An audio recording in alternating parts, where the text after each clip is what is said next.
এই ফটোটি ଦେଖିପାରୁଥିବେ କିଏ ଛାଡ଼ିଥିଲା ଜାପାନୀ ଭାଇ ଭୁଲ ମାଗିଛି ବୋଲି ହିମାଂଶୁ ସାଗରକୁ। ସତରେ ଆଜ୍ଞା ହିମାଂଶୁ ସାଗର ମନା କରିଥିଲେ ହଁ ଭଜନ ଗୀତ ଗାଇବା ପାଇଁ, କିନ୍ତୁ ସେମାନଙ୍କୁ କାହିଁକି ମନା କରିଥିଲେ ସେଟା ଆପଣମାନଙ୍କୁ ବୁଝିବାର ଥିଲା, ବୁଝିପାରିଲେନି। ଯିଏ ତାକୁ ବଡ଼ ଭାଇ ଭଳିଆ ଦେଖୁଥିଲେ, ଯିଏ ତାଙ୍କ ଗୀତ ଗାଉଥିଲେ, ହିଟ୍ ହିଟ୍ ଗୀତ ଦେଉଥିଲେ, ସେ ଲୋକ କେମିତି ପୁଣି ଉଲ୍ଟି ଯାଇ ହିମାଂଶୁ ସାଗର ବିରୁଦ୍ଧରେ ଲାଗିଗଲେ ସେଟା ଭାବିବା ଦରକାର। ହଁ ଆଜ୍ଞା, ଆପଣମାନେ କହିବେ ଏପର୍ଯ୍ୟନ୍ତ କହୁନଥିଲୁ କାହିଁକି?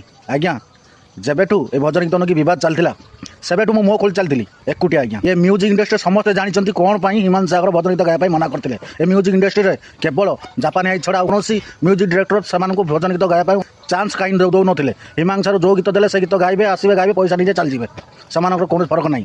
କାହିଁକି ଦେଉନଥିଲେ, ଏମାନଙ୍କୁ କାହିଁକି ମନା କଲେ? ସମସ୍ତେ ଜାଣିକି ଚୁପ୍ ରହିଥିଲେ ଯେତେବେଳେ ହିମାଂଶୁ ସାଗର ବିରୁଦ୍ଧରେ ଇଏ ବିବାଦ ଚାଲିଥିଲା ଭଜନ ଗୀତ ନେଇକି।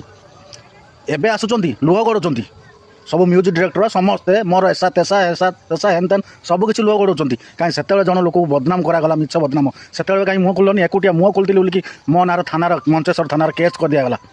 ହଁ ଆଜ୍ଞା, ମୋରି ସଂସାର ଅଛି, ମୋରି ଫ୍ୟାମିଲି ଅଛି, ବୁଝିଲେ କି? ଟିକେ ଭାଷା କହିଦେଇଥିଲି ବୋଲିକି ମୁଁ ସେଥିପାଇଁ ଭିଡ଼ିଓଟି ଡିଲିଟ୍ କରିଦେଲି।